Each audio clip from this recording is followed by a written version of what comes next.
This is a Christian show, right? Where we can learn more about the Word of God. So why do we spend so much time analyzing the headlines and looking at politics? Well, those are good questions, friends, and ones with real answers. The spiritual world plays itself out on the macropolitical level, so that's where we can see the movements of God most clearly. Today, we look again to Daniel 11 to understand the role of politics while we anticipate Christ's return.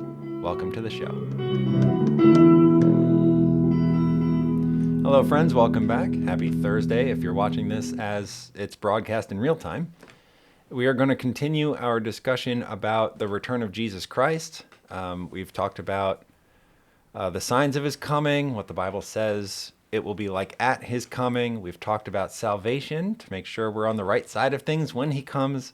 And today we're going to look at one of the biggest issues in the world today that the devil loves to use. We're going to see it just not only in current events, but we'll see it prophetically as well. It's a big show today, so let's buckle up and get going. And quickly, I'll just remind you, please go to locals.com and find our community there and join it. And please become a supporter there. That will give you access to the extended content that is not available on the other platforms like YouTube or Facebook. All right, let's get to it. We are starting with The Blaze today. This is an article from theblaze.com. And the headline is about a state representative in Oklahoma who says diversity, equity, and inclusion, shortened to DEI, is God. Yikes. All right. And then the headline also indicates this person's political affiliation, which is not the point of this show. So I'll let you just read that on your own. All right. She made these comments in response to a proposed piece of legislation there in Oklahoma, and here is what the article says about that. The bill under consideration would, quote, support parental rights to access, review, and comment upon curriculum, instructional materials, textbooks, and literary materials being used by the school district where their child attends school, and which their child might be exposed to without prior parental knowledge or consent, unquote. And this is in response, obviously, to the phenomenon that many parents ran into during the global health crisis, where suddenly they were, through the magic of Zoom, they were now participating in their child's classroom, and they were really unhappy with some of the stuff that they were hearing being taught there. And we've seen legislation similar to this crop up in various states around the country. Well, this state representative, according to the article here, pushed back on the legislation, calling it a very controversial bill that would burden educators with government overreach. And then she says, long story short, it's a very controversial issue, it's a very controversial bill, and there's nothing simple about it. I disagree. It seems very simple to me. Don't groom my kid sexually or teach him wrong things. Okay. Anyway, she continues. And when we start having government overreach, which I often hear folks talk about here, this is a prime example of government overreach. And I would hope that we would allow our teachers and our folks that are really trying to do the work of educating, leave them be. Education is not the same as grooming, in my humble opinion, but that's just me. This person argued that teachers should not have to, quote, share every waking moment of what they do and how they do it because it is, quote, not productive. Well, I mean, I think it's incredibly productive for you to be accountable to what I think about your curriculum. Like, you have the privilege of educating my child. You, of course, should be subject to my oversight. But again, that's just me. Anyway.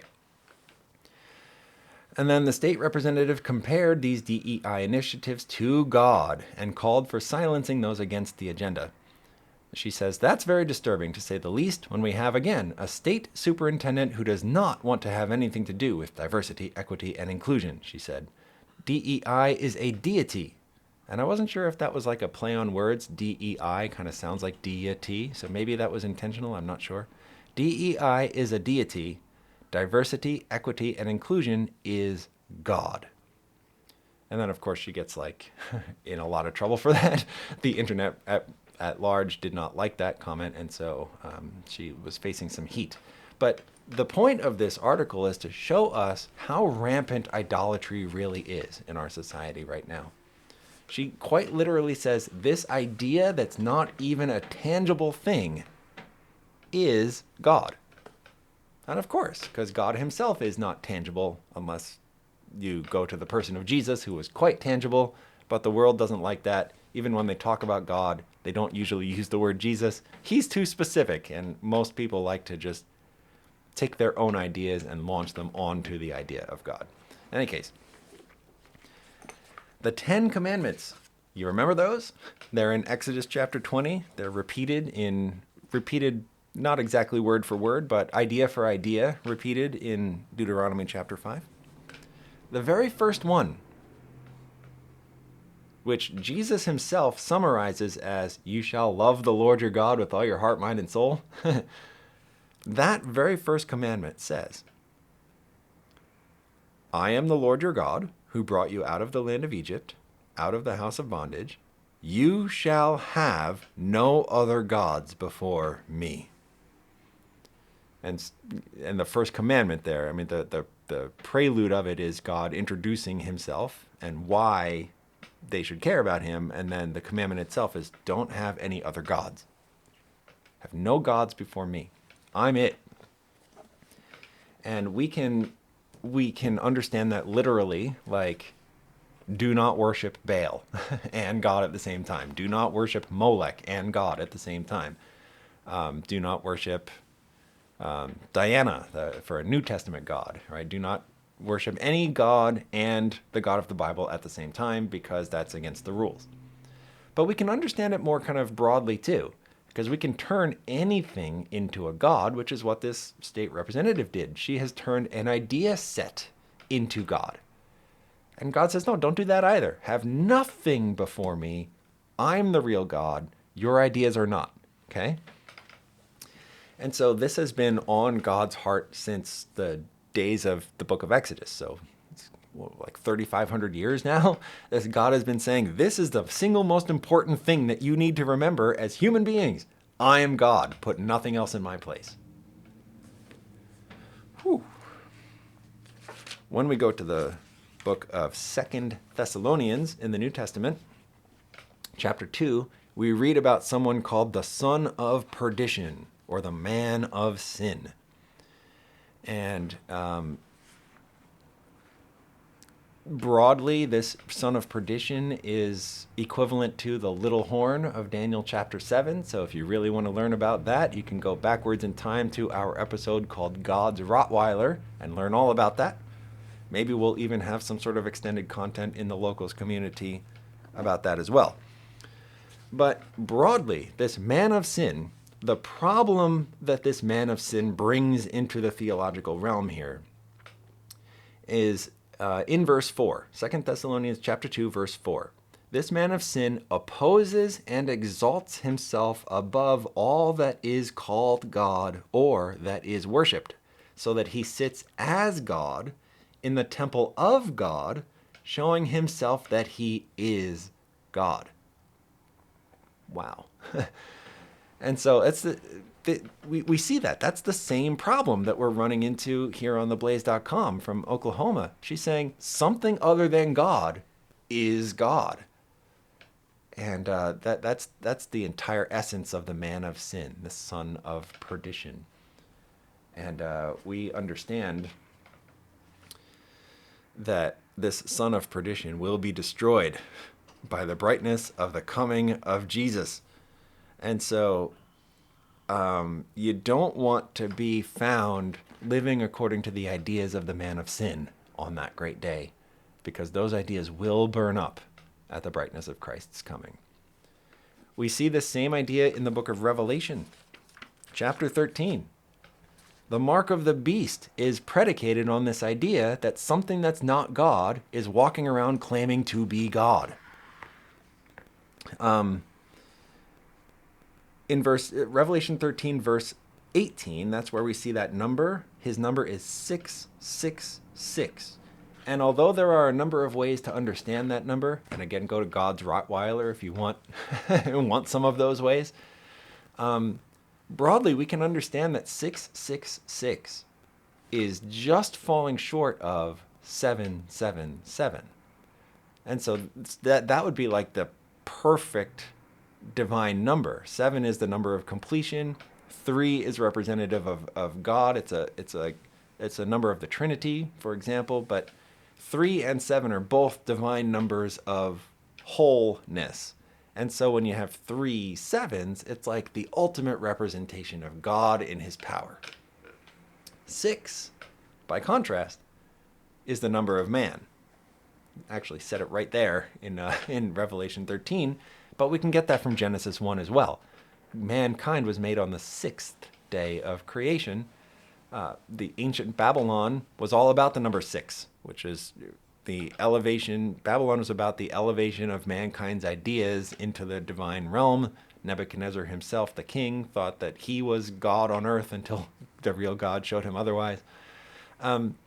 Babylon was centered on the number 6. Babylon gave us the way we tell time. There are 60 seconds in a minute, 60 minutes in an hour, 24 hours in a day, because the Babylonians divided up human time into multiples of 6. They loved the number 6. So 6 is all about man, and if we have 666, that's mankind trying to be 777, trying to be God, but failing. And so over and over, from the Blaze, from the Commandments, from Thessalonians, from Revelation, we're seeing over and over again that this like crucial problem of humanity is that we want to be God. And we want to not just be God ourselves, we want to worship everything that we love as if that thing were God. And God hates that. He just loathes it. He gave us not just that first commandment, have no other gods before me, but the second commandment specifically says, do not worship anything on the earth. Right? So 2 out of the 10 commandments are dedicated against idolatry. Daniel 11, in the couple minutes we have left. This is obviously not a long exposition of Daniel 11, but Daniel 11 is important for right now because there are these 2 characters that war with one another throughout the entire chapter, the kings of the south and the kings of the north. The kings of the north and south, okay? And they fight and they fight and they fight. The king of the north in particular, throughout the chapter, gets it into his head that he is God. And so, for example, in verse 28, when returning to his land with great riches, his heart shall be moved against the holy covenant. So he gets it in his mind that God and the ideas of God are an enemy. Verse 32, those who do wickedly against the covenant, so the unrighteous, he, the king of the north, will corrupt with flattery. But the people who know their God shall be strong and carry out great exploits. And so he's like fighting against the people of God, and it looks like they're going to win, but God promises that his own people will be strong in the face of that anyway. So we see this, that the king of the north is inherently opposed to God. The king of the south is not much better because the king of the north, he appears like he is clearly opposed to God, but he appears as an entity that is in favor of God. So it's like the Revelation 13 problem, where that beast will say, Jesus, Jesus, Jesus, but actually is operating from a position of the devil. And so the king of the south comes along and looks at this false religion and says, nope, don't like that either. And fights against him with, ultimately, the deeper we study into this, we realize he's fighting with secular ideas. So the end of Daniel 11 is less so about the individual people or entities that are fighting, and it's much more about the ideas that are fighting. And both of the ideas from the north and the south are earthly ideas trying to be God. So the king of the north is this kind of paganism masquerading as Christianity. That's all I'm going to say in the little time we have left here on that issue. But it's ideas of the earth that are masquerading as the things of God, or like Jesus says in Matthew chapter, have mercy, 10? I don't know, 7? Where he scolds the Pharisees for teaching as commandments the doctrines of men. And so it's Mark. That's in a number of them, but I think it's Mark chapter 7. Teaching as commandments the doctrines of men. And so that is, there we go. Yes, Mark 7:7. So that's the kind of false religion elevating earthly things to the realm of God. But then here comes the secular and says, no, there is no God. These ideas of humanism or collectivism or reason, these are the actual God. And so we are replacing like earthly ideas of God with earthly ideas as God. But both sides of this are not actually God. Both sides of this are simply elevating their own ideas into a divine realm. And Daniel 11 ends with Christ coming to destroy them all. So all of that is to say, why do we look to politics so much on this show? It's because politics is an excellent barometer of what God is doing. But that's where we have to stop. If we ever make the mistake of allowing politics and political ideas to cross into the divine realm where suddenly we are worshiping the Democrats or worshiping the Republicans, we're worshiping Donald Trump, or we're worshiping Robert Mueller, or Anthony Fauci or Joe Biden or whatever, any one of these figures, we've done something wrong. We're crossing over into the 666 mark of the beast, anti-First Commandment territory there. Let's never do that, friends. I know I need to stop. So I'm going to be praying for you between now and tomorrow that none of us will fall into this trap. And we're going to close our week tomorrow with a powerful appeal and a powerful episode. So make sure that you are subscribed so you can join us. Locals. Go become a supporter there. Facebook, like our page here and change your notifications. Talking Donkey International YouTube channel. Subscribe to it and hit your notification bell. TalkingDonkeyInternational.org. Go to the podcast page and bookmark it. And don't forget, little old Rumble. Is just one button there. Hit the follow button on our channel there. God bless you all. Please come back tomorrow, and I will see you then for the final show of the first season of Something's Happening Here. May God bless.